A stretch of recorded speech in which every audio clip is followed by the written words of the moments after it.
جب کسی کو پتہ چلتا ہے کہ اس کو ڈائبٹیز ہو گئی، شوگر ہو گئی ہے، تو اس کے اوپر کیا جو اثرات ہوتے ہیں، فیلنگز کیا ہوتی ہیں، وہ کیا سوچ رہا ہوتا ہے اس وقت؟ دیکھیے، اس کو ہم جب کہتے ہیں کہ جی جب یہ ڈائگنوسس کو، اس نیوز کو بریک کرتے ہیں، مریض کو بتایا جاتا ہے کہ تمہیں تو شوگر ہے، تو اس میں اس کے جو ریئیکشن کا انحصار دو تین چیزوں پہ ہے۔ نمبر ون کہ کیا اس کی فیملی میں کوئی ایسا شوگر کا مریض تھا اور یا ہے جو بڑے برے حالات میں سے گزر رہا ہے، اور خدا نخواستہ اس کی شوگر کنٹرول نہیں ہے اور اس کے تکلیف میں ہے، تو ایسے مریض کے جو اٹینڈنٹ ہیں، جو اس کے ساتھ کوئی کسی گھر کے فرد کو شوگر ہو گئی ہے، تو اس کا ریئیکشن ڈیفینیٹلی بڑا خوف پہ مبنی ہوگا اور وہ ایک ریئیکٹ کرے گا۔ تو اس کے لیے تو ایک ینگ آدمی جس کو 40-45 سال عمر ہے اور اس کو پتہ چلتا ہے کہ اس کو شوگر ہو گئی ہے، تو وہ یہ سمجھتا ہے یہی تو کھانے پینے کے دن تھے، تو اب مجھے شوگر ہوگی، اب تو میری ساری چیزیں بند ہو جائیں گی اور میری زندگی ایک تکلیف میں گزرے گی۔ تو اس قسم کا اس کو یہ سوچیں ذہن میں آتی ہیں۔ تو جب اس میں لیکن یہ ہوتا ہے کہ یہ جو ایج جب شوگر ہوتی ہے 40-45 سال کی عمر میں، یہ وہ عمر ہوتی ہے جس میں انسان ایک سٹرگلنگ فیز کے اندر ہوتا ہے، وہ ایک کوشش کر رہا ہوتا ہے اپنے مستقبل بنانے کے لیے، اپنے بچوں کا مستقبل بنانے کے لیے، اپنا مستقبل بہتر کرنے کے لیے، معاشی طور پہ ایک جد و جہد کے فیز کے اندر ہوتا ہے۔ تو جب اس کو یہ پتہ چلتا ہے تو ایک دم اس کے ایک بریکس لگ جاتی ہیں۔ تو اس کا ایک منطقی نتیجہ یہ نکلتا ہے کہ وہ ڈینائی کر دیتا ہے، کہتا ہے مجھے شوگر ہے ہی نہیں۔ بہت سارے لوگ ہمارے پاس آتے ہیں، ان کو جب بتایا تو شوگر، وہ کہتے ہیں نہیں ڈاکٹر صاحب مجھے شوگر نہیں ہو سکتی۔ وہ اب جب ڈینائی ہو جاتا ہے، ڈینائل کے فیز ہوتا ہے، اور وہ ڈینائل ایسے نہیں کہ انکار نہیں کرتا کئی دفعہ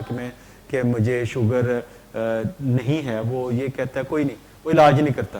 وہ ڈاکٹر کے پاس ہی نہیں جاتا، یعنی وہ ایک ڈینائل فیز کے اندر ہو جاتا ہے کہ وہ ایک کہتا ہے کہ بھی مجھے شوگر نہیں ہے اس لیے میں علاج کیوں کروں۔ کیونکہ ڈائبٹیز یہ بعض اوقات کئی دفعہ اے سمپٹومیٹک ہوتی ہے، یعنی اس کے اندر علامت کوئی نہیں ہوتی، پیشنٹ لاپرواہ ہو جاتا ہے، اس کی ڈائبٹیز 300-400 ہوتی ہے اور وہ پیشنٹ اپنا کھانے پینے میں بھی احتیاط نہیں کر رہا ہوتا، ایکسرسائز بھی نہیں کر رہا ہوتا، لیکن اس کو تکلیف نہیں ہوتی، تو ایک ڈینائل کے فیز میں کافی عرصہ گزارتے ہیں۔ کچھ لوگ چند ماہ گزارتے ہیں، کچھ لوگوں کے سال گزر جاتے ہیں، وہ علاج کی طرف متوجہ نہیں ہوتے۔ تو اس کا ایک جب یہ ڈینائل تھوڑا سا لمبا ہوتا ہے نا، تو اور مریض کو تھوڑی سی تکلیف ہونا شروع ہوتی ہے، پھر وہ ایک اینگر کے فیز میں آ جاتا ہے، اس کو غصہ آنا لگ جاتا ہے یہ کیوں ہوئی، پھر وہ اس کے ذہن میں ایک سوال پیدا ہوتا ہے کہ وائی می، مجھے ہی کیوں ہو گئی، وہ میرے ساتھ جو حاجی صاحب ہیں وہ تو اتنی گڑبڑیں کرتے ہیں، ان کا وزن بھی زیادہ ہے، ان کو تو ڈائبٹیز نہیں ہوئی، تو مجھے کیوں ہوئی، مجھے کوئی ایسے میں نے کام کیے تھے زندگی میں جس کی مجھے سزا ملی ہے، تو وہ اس کے ساتھ ایٹریبیوٹ کرتا ہے، وہ اینگر کے فیز میں جاتا ہے اور ریئیکٹ کرتا ہے، گھر والوں سے لڑائی کرتا ہے، اور اس کو بیسیکلی اس کو یہ نہیں پتہ ہو رہا تھا کہ اس کے اندر جو تھکاوٹ یا اس کے اندر جو فٹیگ ہے یا اس کے اندر جو جسم میں دردیں ہو رہی ہیں، یہ اس کو اس بیہیویئر کی طرف لے کے جا رہی ہیں کہ وہ اینگر والے فیز میں چلا۔ جب تھوڑا سا وقت گزرتا ہے تو اس کو پتہ چلتا ہے کہ اب وہ ریئلائز کرنا شروع ہوتا ہے، یار یہ تو ہے، باقی یہ اس کو بھی ہے، مجھے بھی ہے، اس کو بھی ہے، تو لوگ زندگی گزار رہے ہیں، چلو پوچھتے ہیں ڈاکٹر صاحب کے پاس چلتے ہیں، تو پھر وہ ڈاکٹر کے پاس جانا شروع ہوتا ہے، ریئلائزیشن اس کو ہوتی ہے کہ میں اس کا تھوڑا سا کوئی سدے باب کوئی علاج کرنا شروع کروں۔ تو اس کے ذہن میں جب علاج کی طرف آتی تو اس کے ذہن میں سیدھی سی یہ بات ہوتی ہے کہ ایک تو علاج شاید اس کا بہت مہنگا علاج ہے، اور مجھے پتہ نہیں کیا کیا ایفرٹس کرنی پڑیں گی، اور مجھے کیا کیا اس کے اندر پاپڑ بیلنے پڑیں گے، تب میری جا کے شوگر کو کنٹرول ہوگی۔ جب وہ ریئلائزیشن کے آ جاتا ہے تو پھر وہ اس کو تھوڑا سا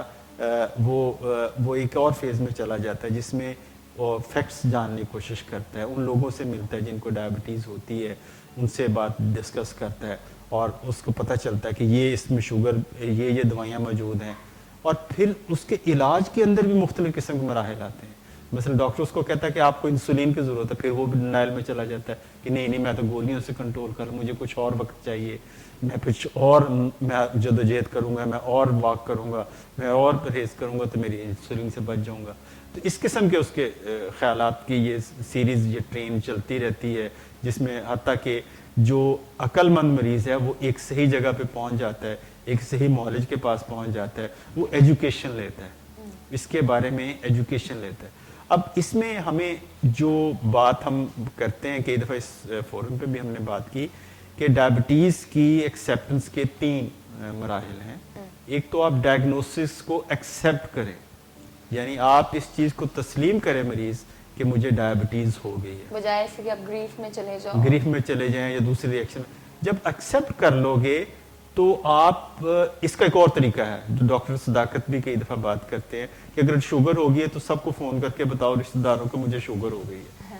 تو اس سے آپ کے اندر ایک چیز ہوگی, بہت سارے لوگ آپ کو تعزیت کریں گے, وہ ہو یہ کیا ہو گیا, تم یہ کرو, فلاں کے پاس چلے جاؤ, یہ چلے جاؤ, لیکن وہ آپ بات نہ سنیں ان کی. اور لیکن اس سے کیا ہوگا کہ آپ کا جو کیتھارسس ہوگی کہ آپ لوگوں کو بتا رہے ہیں کہ آپ کو ڈائبٹیز ہو گئی ہے, تو اب اس کا مطلب کہ آپ اس چیز کو ریئلائز کر چکے ہیں, اب آپ اس کے علاج کے لیے کوشش بھی کریں گے.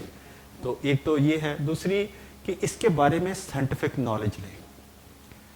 بہت سارا نالج جو ہم سمجھتے ہیں کہ گوگل ڈاکٹر کی شکل میں موجود ہے, اور ایک بہت بڑا فیکٹر آ گیا ہوا ہے جو لوگ نیٹ پہ ڈالتے ہیں. مثلا اگر ہم ان کو کوئی دوا بھی لکھ کے دیتا ہے ڈاکٹر, تو وہ فوراً گوگل پہ جاتے ہیں اور اس کے سائیڈ افیکٹس پڑھتے ہیں, تو وہ کو 15-16 سائیڈ افیکٹس لکھے ہوتے ہیں. تو مریض تو ڈر کے کہتے ہیں ڈاکٹر صاحب نے مجھے کون سی زہر لکھ دیا ہے کہ جس کو میں لوں گا تو خدا نہ خواستہ میرا تو نقصان ہی ہو جائے گا. ڈاکٹر امتیاز, وہ شوگر کھانے کے سائیڈ افیکٹس نہیں پڑتے؟ وہ نہیں پڑھتے, وہ بیسیکلی دوائی کے سائیڈ افیکٹ بڑھ رہے ہوتے ہیں کہ اس کو یہ ہو جائے گا. تو کئی دفعہ فون کرتے ہیں ڈاکٹر کو, جیسے بھی آپ نے مجھے کون سی دوائی, اتنی زہریلی قسم کی دوائی لکھ دی ہے, تو یہ میں کیسے کھاؤں گا, اس کے تو یہ فلاں سائیڈ افیکٹس ہیں. تو ایک تو یہ ہے, لیکن یہ میں جو بات کر رہا کہ سائنٹیفک نالج لیں, سائنٹیفک بیسڈ ہے, سائنٹیفک پرسن سے. یعنی اتنا جو ڈائبٹیز کا جو پروگرام ہے یہ اتنا سٹرکچرڈ ہو چکا ہوا ہے, اتنا اس میں اس کے مراحل کے بارے جو ہم ہمارے ڈپ کے اندر ہم نے جو سنڈے کو سیشنز شروع کیے ہیں, اس میں لوگ اس میں پارٹیسپیٹ کرتے ہیں, فیملیز بھی آتی ہیں. اور یہ اس میں خالی ایک انڈیویجول کا کام نہیں ہوتا, جو اس کے ساتھ جو سپورٹ گروپ ہے, جو اس کے فیملی ممبرز ہیں, یہ اس کے ساتھ جب تک اس کا ساتھ نہیں دیں گے تو اس سے اکیلا اس کے لیے مقابلہ کرنا مشکل ہو جاتا ہے. تو اس کو ہم یہاں بھی ٹریننگ دی جاتی ہے. جو تیسرا مرحلہ, پہلا تو ہم نے کیا کہ اس کو ایکسیپٹ کریں, دوسرا اس کے بارے میں سائنٹیفک نالج لیں, تیسری بات جو سب سے امپورٹنٹ ہے کہ اپنے علاج کی ذمہ داری خود قبول کریں. اگر میں کہوں جی اگر میرا فلاں فیملی ممبر ہے, وہ اس کی ذمہ داری ہے شوگر ٹیسٹ کرنا, مجھے بتائے کہ ٹیسٹ کروں کہ نہ کروں, مجھے یہ بتائے کہ کون سی ڈائٹ لوں, مجھے یہ بتائے. یعنی آپ اپنے علاج کی ذمہ داری جب خود قبول نہیں کرتے تو آپ دوسروں کے کندھوں پہ ڈالتے ہیں. اس سے کیا ہوتا ہے کہ آپ اپنی ذمہ داریوں سے آزاد ہوتے ہیں, اور آپ کو پتہ بھی نہیں چلتا کہ آپ خدا نہ خواستہ کس پرابلم کے اندر پھنس جاتے ہیں. کیونکہ جو آپ اپنی ذمہ داری کر سکتے ہیں, آپ نے وقت پہ کھانا لینا ہے, وقت پہ اپنی دوا لینی ہے, اور اپنی ایکسرسائز کے لیے جانا ہے, تو یہ آپ کو خود کرنا ہے. تو آپ کو اپنے علاج کی ذمہ داری خود قبول کرنی ہے.